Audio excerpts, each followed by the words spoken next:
నిజామాబాద్ జిల్లా బోధన్ పట్టణంలోని శక్కర్ నగర్లో గల శ్రీరామ మందిరంలో అంగరంగ వైభవంగా శ్రీ సీతారాముల వారి కళ్యాణోత్సవం ఆలయ కమిటీ ఆధ్వర్యంలో అర్చకులు ప్రవీణ్ మహారాజ్ వేద మంత్రోత్సవాలతో నిర్వహించారు. సీమా అగర్వాల్, వినీత్ కుమార్ గుప్తా దంపతులు మారేడ్పల్లి హైదరాబాద్ వాస్తవ్యులచే సీతారాముల వారి కళ్యాణం అంగరంగ వైభవంగా నిర్వహించడం జరిగింది. ఈ సందర్భంగా ఆలయంలో స్వామివారిని దర్శించుకొని తీర్థప్రసాదాలు స్వీకరించడం జరిగింది. ఈ సందర్భంగా ఆలయ కమిటీ సభ్యులు మాట్లాడుతూ సాయంత్రం స్వామివారి విగ్రహమూర్తుల రథోత్సవం, రేపు పట్టాభిషేకం నిర్వహించడం జరుగుతుందని భక్తులు అధిక సంఖ్యలో పాల్గొనాలని కోరారు. ఈ కార్యక్రమంలో బోధన్ మున్సిపల్ చైర్పర్సన్ దంపతులు, police additional DCP, ACP, RI ప్రముఖులు, భక్తులు తదితరులు పాల్గొన్నారు.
జై.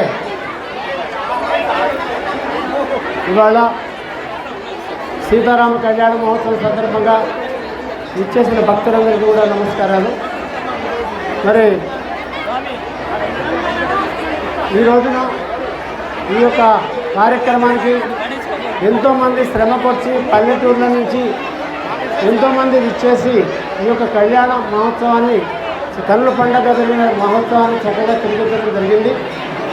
మరి మీ అందరికీ కూడా రాముడు వారు సీత అమ్మవారు, లక్ష్మణస్వామి, ఆంజనేయ స్వామి ఆశీస్సులు అందించి అందరూ కూడా సంపూర్ణ భోగభాగ్యాలతో వినసిల్లాలని, చక్కటి వర్షాలని కురవాలని, అందరూ సుభిక్షంగా ఉండాలని మనసారా రాముల వారిని, ఆ ఆంజనేయ స్వామిని మనమంతా కూడా వేడుకున్నాం. ఈరోజు ఈ కార్యక్రమాల్లో ఎన్నో వేల మంది కార్యక్రమాల్లో పాల్గొనడం జరిగింది. అందరూ కూడా క్రమ పద్ధతిగా వచ్చి స్వామివారిని దర్శించి ఆశీస్సులు పొందాల్సింది కోరుతున్నాం.